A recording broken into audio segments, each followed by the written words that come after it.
예, 제가 저 6월, 8월에 뭐 전 세계 주가, 특히 미국 주가 조정을 보일 것이다. 예, 그건 그 실물 충격이다. 이런 말씀을 드렸습니다만은 그 충격이 안 온다는 것은 그냥 미국 경제가 계속 좋아진다는 겁니다. 예, 그렇다고 주가가 계속 올라갈 가능성은 낮아요. 교수님 안녕하세요. 예, 안녕하세요. 네. 예, 세계은행이 뭐 지난 1월 달에 세계 경제 전망을 하면서요. 우선 그 세계 경제 성장률을 높였어요. 올 1월 달에 전망할 때는 세계 경제가 한 1.7% 성장할 것이다. 이렇게 전망해 놨는데 이번 하면서 2.1%로 좀 높였습니다. 예, 그리고 내년에도 별로 높은 성장을 안 할 것이다. 이렇게 전망했는데요. 말씀하신 것처럼 미국도 뭐 올해가 1.1%로 올렸습니다만은 그런데 내년 전망이 더 중요한 것 같습니다. 예, 내년에는 0.8%로 올해보다 더 낮아진다고 보고 있습니다. 그래서 금리 인상 시차 효과를 저는 올해 많이 뭐 하반기에 나타날 것이다 이렇게 보는데 세계은행은 내년에 주로 많이 나타날 거로 보고 있어요. 실제로 제가 미국 금리 인상이 소비, 투자, 산업 생산 이런 영향을 보면은 1년 후에 가장 큰 영향을 미쳤거든요. 그래서 작년 3월부터 미국이 금리를 올렸기 때문에 올 하반기부터 본격적으로 소비 위축이 나타날 것이다. 이렇게 전망을 했는데 세계은행은 그 금리 인상 효과가 본격적으로 반영된 시점을 내년으로 예상한 것 같습니다. 가장 중요한 거는 미국 경제가 작년에 2.1% 성장했는데요. 올해 1.1%, 뭐 작년의 절반 수준이죠. 그리고 내년에는 0.8%로 더 나빠진다는 것입니다. 예, 올 5월까지는 미국의 뭐 경제 지표가 상당히 좋죠. 예, 소비가 그래도 서비스 중심으로 꾸준히 증가하면서요. 소비가 증가하면서 미국 경제가 1분기 성장했고 2분기에도 아마 연율로 지금 한 2% 안팎 성장할 것 같습니다. 이렇게 소비가 증가하다 보니까 뭐 고용도 좋게 나왔죠. 특히 지난 5월 고용 보니까 블룸버그 같은 데서 컨센서스가 한 19만 명 증가했을 것이다. 그런데 33만 9천 명이나 증가했거든요. 예상치보다 훨씬 높게 나왔죠. 그만큼 현재 미국 소비가 늘어나고 기업 매출 늘어나고 기업들이 고용을 늘린다는 것입니다. 그런데 문제는 과연 미국 소비가 이렇게 계속 증가할 것인가 여기에 달려있죠. 미국 GDP에서 소비가 차지하는 비중이 작년 기준으로 71%나 됩니다. 그런데 제가 누차 말씀드린 것처럼 아마 조만간 미국 소비가 증가세가 둔화할거나 감소할 수도 있다는 것입니다. 그 가장 중요한 이유가 미국 가계저축률이 너무 낮아졌다는 거죠. 작년 가계저축률이 3.7%였었어요.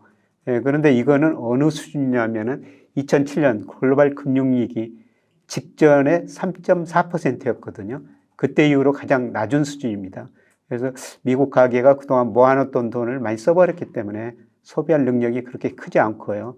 그리고 최근에 물가 상승률은 물론 낮아졌지만 임금 상승률이 계속 그 물가 상승률보다 낮은 수준을 유지하고 있습니다. 그래서 1인당 미국의 가계 실질 가처분 소득 보면요. 정체나 소폭 감소하고 있어요. 소비할 여력이 별로 크지 않다는 것이죠. 그리고 금리 인상 시차 효과, 아까 세계은행 통계 말씀드리면서 저는 1년 정도 시차를 두고 가장 많이 나타날 것이다 이런 말씀을 드렸습니다만 아마 하반기 들어가면서 금리 인상 시차 효과가 나타날 것 같습니다. 그래서 빠르면 하반기에 소비가 감소하면서 미국 경제가 마이너스 성장할 가능성이 있다는 거죠. 사실 미국 경제가 1분기에 연율로 1.1% 성장했고요. 지금 애틀란타 연준 그 GDP 나오라고 있죠. 최근에 미국 경제가 2분기 2.0% 정도 전망하고 있습니다. 상반기에 이렇게 높은 성장을 했는데 세계은행이 1.1% 전망한다는 건요. 하반기는 성장률이 상반기보다 훨씬 더 낮아진다는 걸 세계은행도 시사하고 있습니다. 그래서 빠르면 그 3분기부터 소비 중심으로 미국 경제가 마이너스 성장할 수가 있고요. 소비가 줄어들면은 기업 매출이 줄어들고 기업 매출이 줄어들면은 아마 기업 CEO 입장에서는 그동안 일자리를 너무 만들어 놨거나 이런 생각을 하면서 아마 하반기에는 고용을 줄일 가능성도 상당히 높다고 보고 있습니다. 예, 저는 조만간 미국 경제가 침체에 빠질 거로 보고 있는데요. 이미 ISM 제조업 지수 같은 경우는 계속 50 밑돌고 있죠. 이번 고용도 5월 달에 서비스업에 증가했지 제조업에서는 소폭 감소했습니다. 그리고 제조업 지수가 계속 50을 넘었는데요. 최근 보니까 다시 50에 근접하고 조만간 50 밑으로 떨어질 것 같습니다. 최근에 골드만삭스가 이번 최근에 경제 지표를 보고 1년 후에 미국 경기 침체 확률이 35%에서 한 25%로 줄어들었다. 다소 그 경기 침체율을 낮게 보고 있습니다만은, 저도 여러 가지 경제 지표, 특히 그 프라비 로지 모델 이런 모델을 사용해 가지고 미국 경제 침체율을 계산하고 있는데요.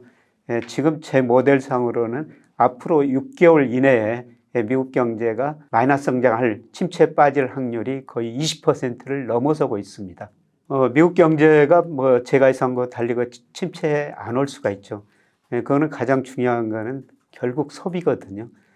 미국 가계가 계속 저축률이 낮은데도 불구하고 소비를 하면은 미국 경제가 계속 플러스 성장을 하면서 뭐 침체에 빠지지 않을 수가 있습니다.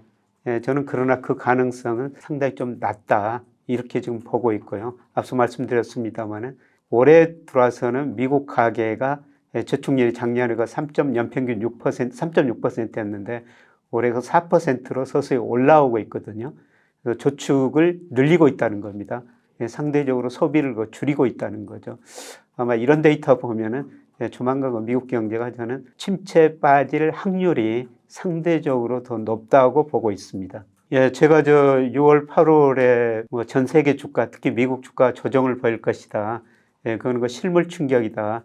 이런 말씀을 드렸습니다만은 그 충격이 안 온다는 것은 그냥 미국 경제가 계속 좋아진다는 겁니다.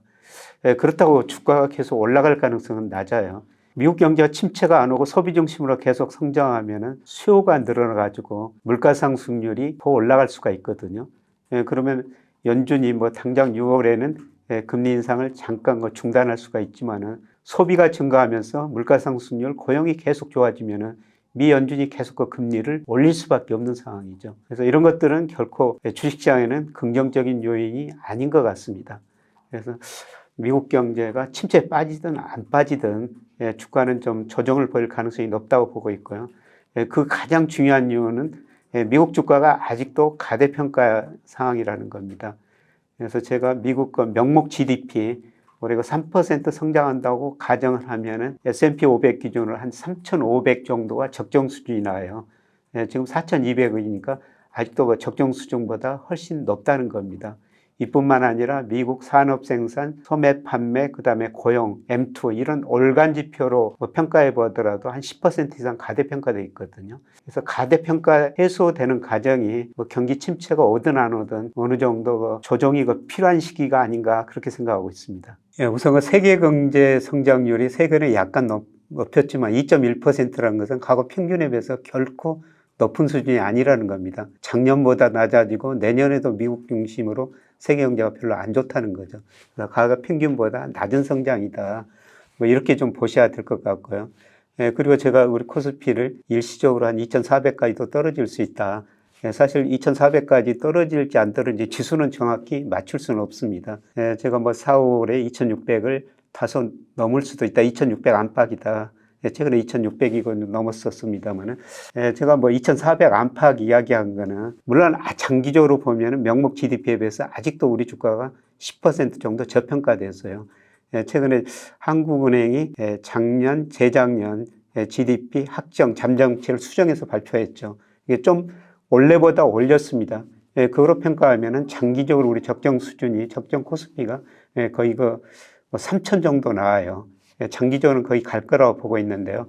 그런데 단기적으로 제가 좀 조정을 볼지라고 보는 거는 일평균 수출 금액에 비해서 지난 5월 기준으로 한 코스피가 한 6% 정도 가대평가됐다. 그리고 과거 보면은 환율이 떨어지고 같이 주가가 올랐었는데요. 최근에는 환율이 거의 안 떨어지고 있어요. 주가만 올랐죠. 외환시장하고 주식시장하고 괴리가 벌어졌는데요. 이 좁혀지는 과정이 좀 필요하다. 이런 의미고요. 그 다음에 국제 유가에 비해서 우리 코스피가 한 1개월 정도 선행을 하기는 합니다. 그런데 최근에 국제 유가는 떨어졌는데 우리 코스피는 좀 많이 올랐거든요. 국제 유가하고도 우리 코스피 거리가 지금 많이 벌어졌다. 그리고 저는 장기적으로 HP 필터 하나 통계적 기법인데요. 이 추세에 대해서 코스피가 얼마나 벗어났는가 이걸 보고 주식 비중을 좀 늘리시는 게 좋다, 줄이시는 게 좋다 이런 말씀을 드리는데요. 5월 말 기준으로는 한 10% 정도 이 추세선에서 2로 벗어났습니다. 물론 제가 계속 연초부터 말씀드린 거는 주가 저점, 고점이 높아지는 국면이다. 주가가 이제 상승 추세로 접어들었다. 이런 말씀을 드리면서도 이 추세선이 있는데 추세선에서 뭐 여러 가지 지표를 보니까 6%, 10% 정도는 위에 있다. 그게 어느 정도 제자리를 찾아가는 과정에서 조정이 있을 것이다. 이런 말씀을 드리는데요. 사실 그 주가 지수는 뭐 2,400이 될지 2,500이 될지 이거는 잘 알 수가 없는 거죠. 그런데 거리가 벌어진 만큼 어느 정도 조정은 불가피하다. 이런 말씀을 드리고 싶습니다. 경기 침체를 확인할 수 있는 여러 가지 경제 지표가 있는데요. 가장 빨리 볼 수 있는 게 주간 실업수당 청구 건수죠. 다른 경제 지표는 보통 월간으로 발표하는데요. 실업수당 청구 건수는 주간으로 발표합니다. 그래서 이게 최근에 19만 건까지 떨어졌다가 22, 23만 건까지 서서히 올라가고 있는데요. 예를 들어서 이게 뭐 30만 건 됐다. 그러면 기업들이 고용을 많이 줄이고 있다.